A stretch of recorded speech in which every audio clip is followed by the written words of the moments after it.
Meus irmãos, a paz do Senhor, vamos dar continuidade aos nossos estudos. Nós estamos estudando a matéria Estudo de Religiões. Já estudamos dois movimentos, catolicismo e adventismo, e agora vamos ao terceiro, que é o movimento Testemunha de Jeová. Na aula anterior falamos do adventismo, e dentro de um olhar cronológico, corretamente devemos estudar as testemunhas de Jeová. Este é um movimento muito popular, muito conhecido, né? Ele também é conhecido como Russelitas, devido à origem, né, do nome ligado ao fundador, Charles Taze Russell. Eles também são chamados de neo-arianos, porque as suas crenças, suas heresias, e uma das principais heresias ferem a ortodoxia da natureza, da doutrina da divindade, da natureza de Cristo. E esse é um movimento que tem origem, podemos assim dizer, dentro do adventismo. Por quê? Veja só. Charles Taze Russell nasceu no estado da Pensilvânia, nos Estados Unidos. Em 1852, era de família evangélica, cresceu na igreja presbiteriana e depois na congregacional. E com a idade de 14 anos, ingressou no adventismo do sétimo dia. Então, veja aí, ele era de família presbiteriana e fazia parte da igreja congregacional nos Estados Unidos, mas foi influenciado pelas ideias adventistas. Nós vimos na aula anterior que as ideias de Miller abalou o mundo, né? Com aquelas profecias de que Jesus viria em determinada data e mês. E, segundo a própria história, Russell ele teve o contato com um grupo de adventistas e foi influenciado, foi encantado pelas suas doutrinas. Ele fundou o movimento Associação Internacional de Estudantes Bíblicos. Esse era o nome primitivo do movimento Testemunha de Jeová. Esse nome Testemunha de Jeová já vem com o segundo presidente. Ele fundou esse movimento em 1872. Em 1881, ele deu um novo nome, chamado Torre de Vigia de Sião. Em 1884, o movimento, na verdade, a organização tornou-se pessoa jurídica, né? Uma organização. Então, segundo a história, Charles Taze Russell, ele conheceu um homem chamado Barbu, Nelson Barbu, e era um discípulo de Miller. E os dois se uniram, né? E escreveram algumas obras juntos, divulgando assim as suas heresias. Depois, devido a conflitos, divergências doutrinárias, os dois se separaram. Foi aí que Charles Taze Russell fundou a Associação Internacional de Estudantes Bíblicos e logo mais a Torre de Vigia de Sião. E é interessante porque este Barbu, esse discípulo de Miller, semelhante ao seu professor, seu mestre Miller, mesmo que arrependido, mas suas ideias já haviam sido bebidas por muita gente, ele tinha um grande número de discípulos. E, segundo a história, este homem, ele profetizou que Jesus voltaria no ano de 1874. O ano chegou e nada de Jesus vindo. Foi aí que ele, influenciado por um outro discípulo, que disse que Jesus veio, mas ele veio na presença invisível, uma presença invisível. Portanto, Jesus veio no ano de 1874. E Barbu anunciava o ano de 1914 como o fim do mundo, a Batalha do Armagedon e o final do tempo dos gentios. E Russell, encantado com essas ideias, também promoveu nos seus periódicos, nas suas revistas, o final dos tempos para o ano de 1914. Bom, ele faleceu no ano de 1916 e assumiu a presidência Joseph Franklin Rutherford. Ele assumiu a presidência no ano de 1917, foi eleito presidente, segundo presidente da organização Torre de Vigia, Sociedade Torre de Vigia. Ele reergueu a sociedade das cinzas, introduziu novas ideias, reorganizou o movimento. E dentre a sua reforma, está aí alguns pontos, como a introdução da revista Despertai. Nós sabemos que tem a revista Despertai e tem a revista Sentinela.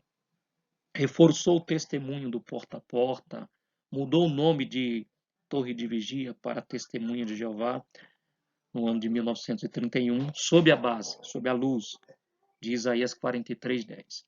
Lá em Isaías, quando fala, vós sois a minha testemunhas.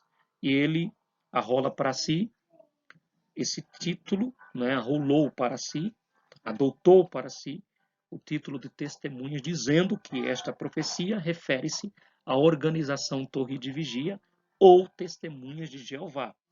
Porém, quando lemos um contexto desse texto, veremos que as testemunhas ali referem-se ao povo de Israel e não as testemunhas de Jeová. Morreu em 1842, foi sucedido por Nathan Connor, fundou uma escola para treinamento específico para a missão. É interessante porque nós precisamos enxergar alguns pontos positivos quanto à organização. Ideia não, doutrina não, que não tem o que aproveitar. Mas, por exemplo, um novo convertido ele passa por um treinamento de 2 anos para só depois sair o porta a porta. A história do movimento ela é dividida em 5 períodos que corresponde aos seus 5 primeiros presidentes, né? Mas não dá para nós falarmos de todos aqui. E cada um trouxe uma contribuição para dar forma ao movimento hoje, Testemunha de Jeová.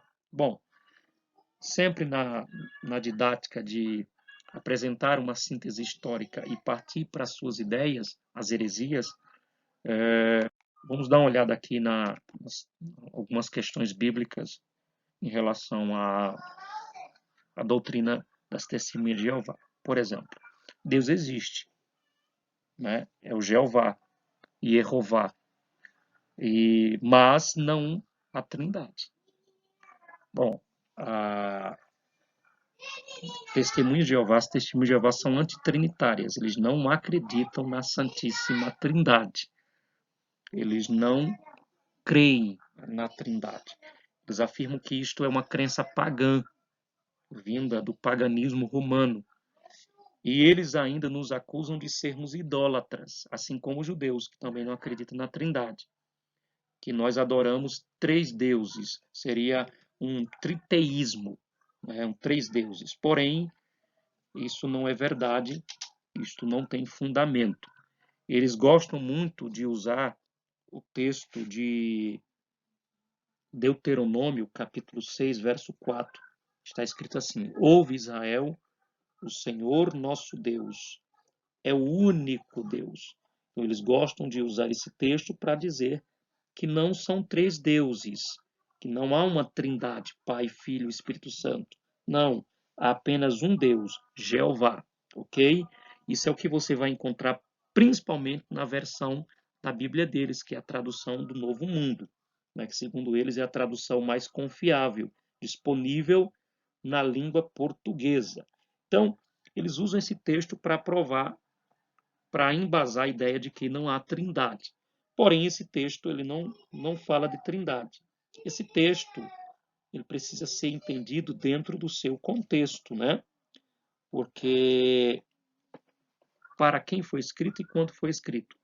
Moisés está falando para a nova geração que vai entrar em Canaã e esta geração precisa entender que só há um Deus, que eles não caiam no erro dos seus antepassados, que influenciado pelo politeísmo egípcio passaram a adorar outros deuses, né? E como Canaã era rodeada de uma cultura politeísta, vários deuses, Deus já está usando Moisés para proibir, inibir a idolatria. Então, o mandamento tem aqui natureza monoteísta, nada tem a ver com a natureza a natureza de uma triunidade, de três pessoas. Tem nada a ver com a doutrina da Trindade. Aqui tem a ver com o monoteísmo judaico, né? O Shema de Israel. Deus é o único Deus, não há outro Deus. Israel aprendeu isso, né?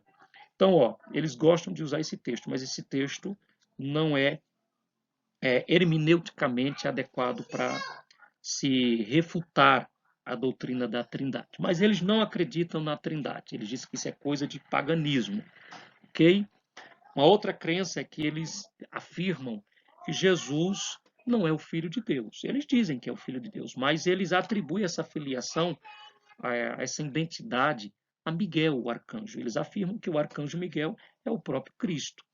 Baseado, por exemplo, em textos como 1 Tessalonicenses, capítulo 4, com voz de arcanjo, né, e trombeta de Deus. Então, eles afirmam que a voz de arcanjo ali é o Filho, é o Miguel, né, o Filho de Deus. É absurdo, é grotesco, né?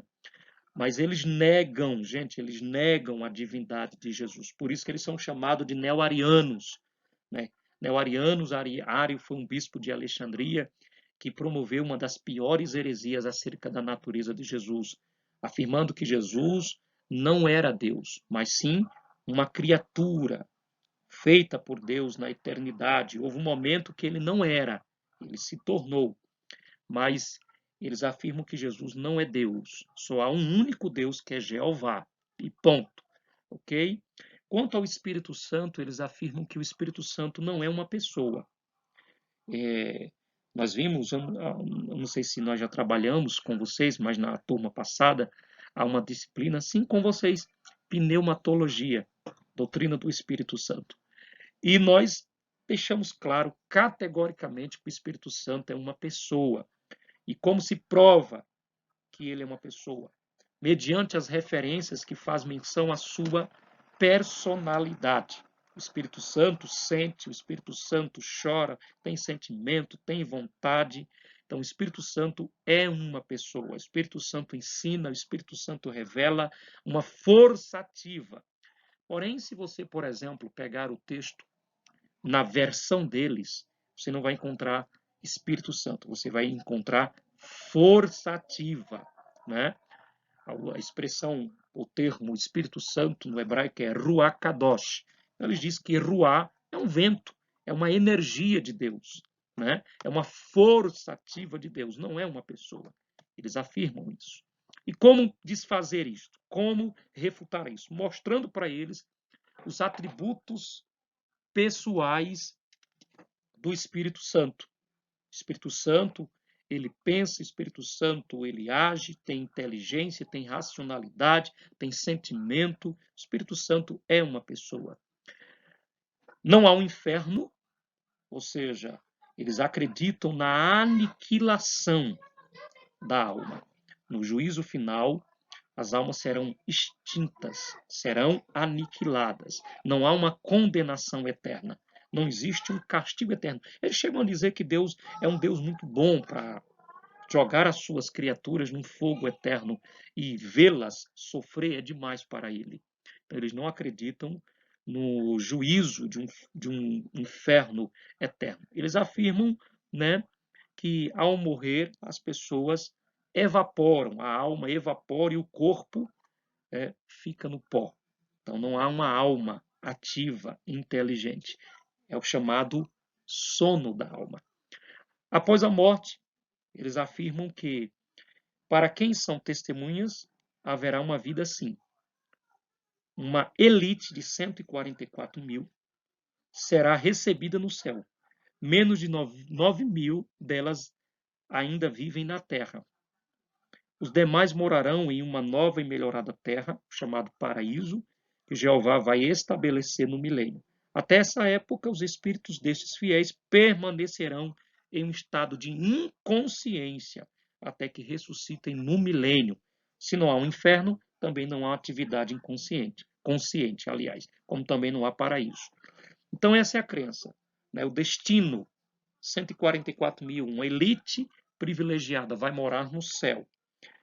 e uma outra parte vai ficar numa terra melhorada, numa terra adequada, restaurada, um paraíso na terra. Esta é a crença das testemunhas de Jeová. Ok? Isso fere o princípio bíblico. Por exemplo, 144 mil, lá em Apocalipse, nada tem a ver com gentios, não tem a ver com a igreja. Fala-se de judeus, de cada tribo, judeus puros que não se contaminaram, selecionados por Deus. Não fala de gentios, não fala de igreja, não fala das testemunhas de Jeová. Isso não tem lógica, isso não tem base, né? As normas da sociedade. Primeiro, eles proíbem transfusão de sangue. Se uma pessoa precisar, se um membro da organização precisar de transfusão de sangue, eles preferem a morte. São orientados a morrerem do que fazer transfusão de sangue, baseado que não pode comer sangue. Então eles confundem transfusão por comer, por ingerir. Isso não tem nada a ver, né, irmãos? Isso é maluquice. Isso não tem base bíblica, isso não tem fundamento bíblico. Proibir a transfusão de sangue. Uma coisa é o comer um alimento com sangue.